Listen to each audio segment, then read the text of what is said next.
lluvia tardía del Espíritu Santo.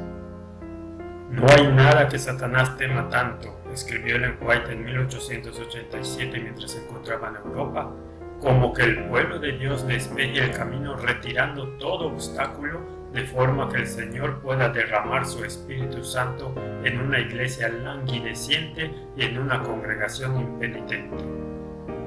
Por casi 40 años el adventismo había estado esperando los tiempos del refrigerio, Hechos 3:19, cuando se derramaría sobre la iglesia la lluvia tardía. Esta capacitaría y daría poder al mensaje del fuerte pregón de Apocalipsis 18 para que se esparciera eficazmente por el mundo.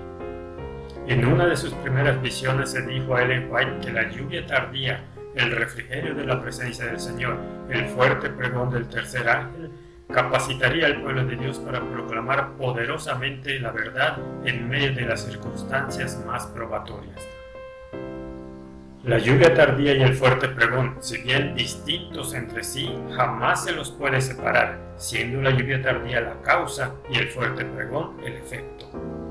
Más bien que ser simplemente un poder divino acrecentado, la lluvia tardía, tal como sucedió en Pentecostés, traerá un incremento de la luz y comprensión.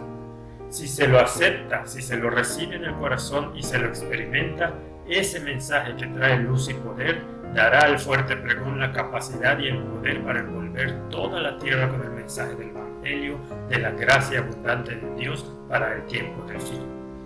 Ellen White reiteraría esas conexiones muchas veces en los años que siguieron a la asamblea de Minneapolis. Cuando desciende del cielo el poderoso ángel vestido con la panoplia del cielo y da fuerza al tercer ángel, sienten el poder del mensaje, caen sobre ellos los aguaceros celestiales, la lluvia tardía llena sus vasos. Quienes siguen la luz no tienen por qué albergar ansiedad por temor a que al producirse el derramamiento de la lluvia tardía no sean bautizados con el Espíritu Santo.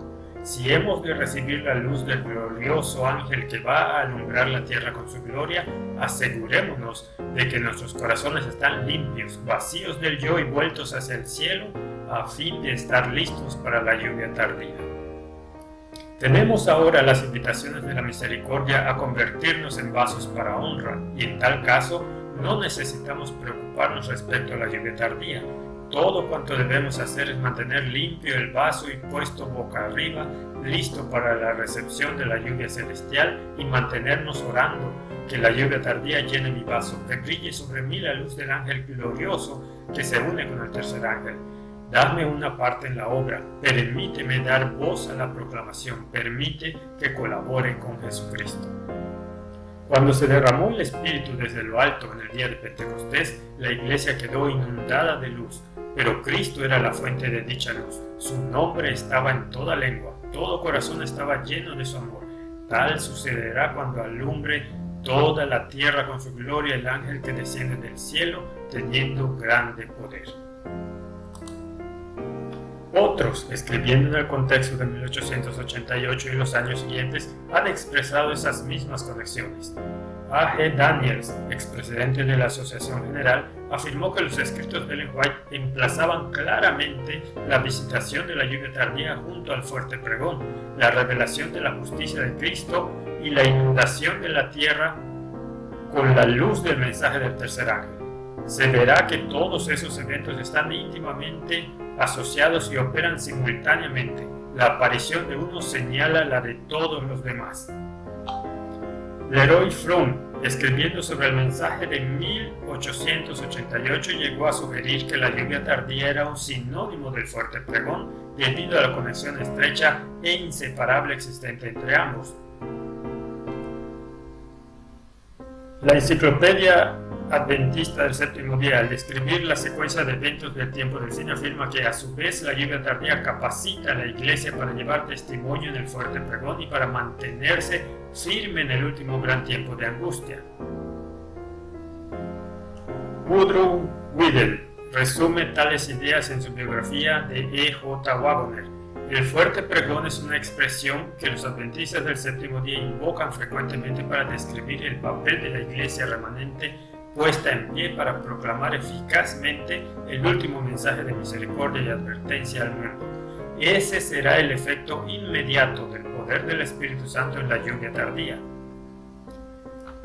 Nota 10, número 10. Si bien esa observación de Whedon es válida, el resto de su biografía sobre Wagoner adolece en gran parte del mismo abordaje editorial cuestionable que lastra la biografía de George Knight sobre A.T. Jones. Es difícil escapar a la constatación de que ambos autores estaban más interesados en promover su teología evangélica particular que en ser honestos con nuestra historia adventista. Ver comentarios adicionales en la nota 30 del capítulo 3. Este punto parece claro. El fuerte pregón no puede comenzar sin que haya comenzado previamente la lluvia tardía, sin que ésta haya dotado al fuerte pregón de su luz y poder transformadores. Ambos van de la mano. La aparición de uno señala la presencia del otro. Se acerca el Congreso de la Asociación General de 1888. Estando en Europa entre 1885 y 1887, solo unos meses antes de la Asamblea de Minneapolis, a Ellen White se le hizo saber la importancia de los eventos que pronto tendrían lugar en la iglesia. Se le dijo: hay todavía mucha luz que ha de brillar a partir de la ley de Dios en el Evangelio de Justicia. Ese mensaje, comprendido en su verdadero carácter y proclamado en el Espíritu, va a alumbrar la tierra con su gloria. La obra final del mensaje del tercer ángel será asistida de un poder que esparcirá los rayos del sol de justicia por todos los caminos y veredas de la vida. Pero se demostró también que el espíritu que controló a los fariseos está asentando en este pueblo que ha sido altamente favorecido por Dios. Esa condición permitiría a Satanás obrar sobre los elementos no consagrados de la mente humana, y muchos no querrían aceptar la luz según los cauces que Dios había dispuesto.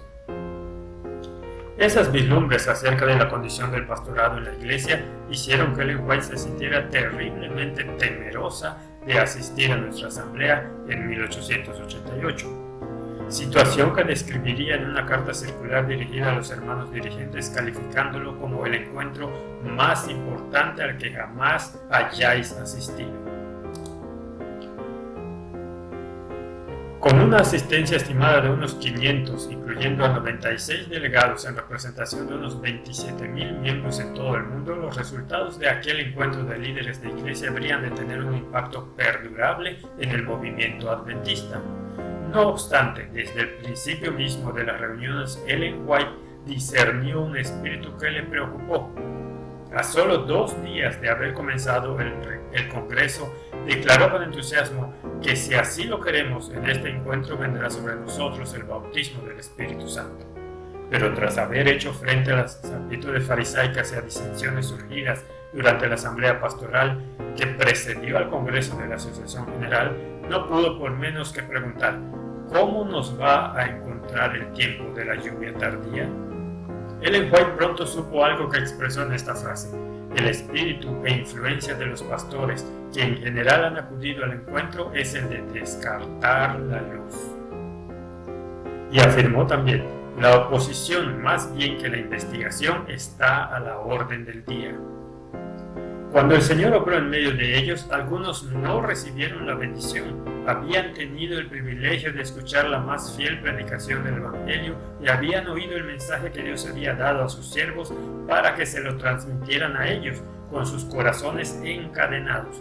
En lugar de alegrarse en el mensaje dado por Alonzo T. Jones y Ellen Wagoner, dedicaron sus facultades a encontrar defectos en los mensajeros y en el mensaje y contristaron al Espíritu de Dios. Sin embargo, aquellos que recibieron el mensaje quedaron maravillados con la presentación de los dones gratuitos de Jesucristo. El pastor G.B. Starr, que posteriormente compartiría 10 años con Ellen White en Australia, fue uno de los que recibió ricas bendiciones en Minneapolis, donde se enfatizó el tema de la justicia por la fe. Allí había sido testigo de cómo Ellen White diariamente ejercía su influencia en palabras decididas de apoyo a la presentación de este tema. Starr recordaría también con posterioridad que ella afirmó que eso marcó el comienzo de la lluvia tardía y el fuerte pregón del mensaje de los 3 ángeles. F.H. Westphal, quien llegó cuando la asamblea ya había comenzado, se gozó también en el mensaje que resultó ser dulce música para mi alma. Regresó a su casa en Wisconsin y dijo a la iglesia que la lluvia tardía había comenzado. Mientras que de una parte Ellen White se sintió compelida en Minneapolis a pronunciar palabras de apoyo a Jones y Wagoner y al mensaje que enseñaron, de la otra se le dio instrucción para que expresara los peligros de resistir al Espíritu de Dios. Como resultado de su apoyo a Jones y Wagoner, muchos pensaron que había algo equivocado en su testimonio y en la posición y obra que Dios le había asignado en la asamblea. Fue despreciada por casi todos. La rebelión fue popular. Un curso de acción como ese declaró fue un insulto al Espíritu de Dios. En la que pudo ser una de sus declaraciones más dramáticas respecto a 1888, Ellen White citó Zacarías 3:6 y lo aplicó a la forma en que se habían tratado en Minneapolis sus testimonios inspirados dados en defensa del mensaje de los mensajeros. Cristo fue herido en casa de sus amigos. En fecha tan temprana como 1885, Ellen White había advertido acerca de que cuando vinieran a la iglesia los más notables movimientos del Espíritu de Dios, se levantarán hermanos que, pretendiendo que todo se haga a su modo, manipularán la obra divina y la prohibirán. De hecho, afirmó que era posible que cuando venga el Espíritu de Dios se lo llame fanatismo, tal como sucedió en el día de Pentecostés. Esas temibles posibilidades se cumplieron en Minneapolis en 1888. En los meses y años que siguieron a Minneapolis, Ellen White afirmó que todos los reunidos en aquel encuentro tuvieron la oportunidad de posicionarse del lado de la verdad, recibiendo el Espíritu de Dios, el Espíritu Santo que Dios envió en un rico manantial de amor y misericordia. Pero las manifestaciones del Espíritu Santo fueron atribuidas al fanatismo. Tendría que declarar apenada, Satanás tuvo éxito en impedir que fluyera hacia nuestros hermanos en gran medida el poder especial del Espíritu Santo que Dios anhelaba impartirles. Tras el cambio de siglo, fue instruida acerca de que la terrible experiencia en la asamblea de Minneapolis es uno de los capítulos más tristes en la historia de los creyentes en la verdad presente. Una oportunidad para el pueblo. Pero Dios es misericordioso. Las lluvias del cielo no cesarían antes de que el pueblo hubiera tenido la oportunidad de recibir el preciosísimo mensaje. En una de las últimas reuniones de la Asamblea Pastoral previa al Congreso de Minneapolis, Ellen White hizo la pregunta: ¿de qué sirve que nos reunamos y que acudan nuestros hermanos en el ministerio si están aquí solo para mantener al Espíritu de Dios alejado del pueblo? Si los pastores no quieren recibir la luz, quiero dar al pueblo una oportunidad. Quizá ellos puedan recibirla. Fiel a su palabra, Ellen White junto con A.T. Jones y E.J. Wagoner y otros llevaron el precioso mensaje a las iglesias alrededor del país en los meses que siguieron. En el Colegio Adventista de South Lancaster, Massachusetts, en enero de 1889, Ellen White, A.T. Jones y S.N. Haskell predicaron en 10 días de reuniones en los que se compartió la sencilla historia de la cruz. Ellen White describió posteriormente cómo la gloria de Dios hizo presencia en aquel encuentro, pero no vino meramente a unos pocos, sino que en esa ocasión vino como una oleada sobre aquella congregación, y qué gozo hubo entonces. S.N. Haskell escribió que las reuniones estuvieron caracterizadas por el derramamiento del Espíritu de Dios. De muchos se posesionó la solemne impresión de que se trataba de unas pocas gotas de lo que experimentarán quienes tomen parte en la conclusión de la obra, en el fuerte pregón del mensaje del tercer ángel que madurará el grano para la cosecha. Preguntó retóricamente: ¿pudiera ser cierto que estamos realmente en medio del derramamiento del Espíritu Santo, que va a aumentar en poder y extensión hasta convertirse en el fuerte pregón del mensaje del tercer ángel? Aquel año tuvieron lugar muchos otros encuentros campestres, y por fin el Congreso de la Asociación General de 1889, en el que Ellen White, Jones y Wagoner compartieron el mensaje con resultados similares. Muchos conocieron una nueva experiencia al escuchar y aceptar de corazón el mensaje presentado, pero muchos otros, incluyendo a algunos de los hermanos en la dirección, continuaron luchando contra el mensaje y los mensajeros. Mientras asistía al encuentro campestre de Kansas, Ellen White escribió agudas observaciones a quienes continuaban con su obstinada resistencia. ¿No consideráis que el vigilante celestial discierne vuestra incredulidad y oposición? ¿Creéis que no vais a tener que enfrentaros a vuestras palabras de ridiculización y burla? Habéis tratado con desprecio hasta el derramamiento del Espíritu de Dios, pronunciando sobre él vuestro juicio impío. La Asamblea de la Asociación General de 1889 comenzó con un espíritu diferente a la precedente de 1888. Durante el primer fin de semana de reuniones, muchos dieron testimonio de las bendiciones recibidas durante el año transcurrido, de la bendita luz que habían recibido y atesorado, que era la justificación por la fe.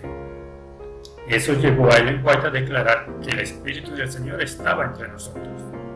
Informó a su nuera Mary White de que hasta aquí no se ha oído una sola voz de oposición. Parece prevalecer la unidad. No obstante, añadió, al mismo tiempo hay un cierto número de personas que aparentemente continúan donde estuvieron en Minneapolis. Pero hacia el final de la asamblea, a Ellen White se le dieron advertencias del peligro que se avecinaba debido a los planes que se estaban trazando rápidamente para poner la obra bajo el control de quienes persistían en su oposición al mensaje enviado por Dios. Ella era consciente de que se debía hacer algo. En caso contrario, muchos no estarán preparados para recibir la luz del ángel enviado desde el cielo para alumbrar toda la tierra con su gloria. Comprendió que no estarían preparados para el tiempo de la lluvia tardía, para recibir la gloria de Dios, si albergaban raíces de amargura procedentes de la asamblea de Minneapolis. Llegó al punto de afirmar que Baal sería la elección resultante de la infidelidad a Dios que estaba incursionando en nuestras filas. La religión de muchos entre nosotros será la del apóstata Israel, puesto que prefieren su camino y desechan el del Señor. La verdadera religión, la única religión de la Biblia que enseña el perdón mediante los méritos de un Salvador crucificado y resucitado, que presenta la justicia por la fe del Hijo de Dios, ha sido menospreciada. Se ha hablado en su contra, se la ha ridiculizado, se la ha denunciado por llevar a la excitación y al fanatismo.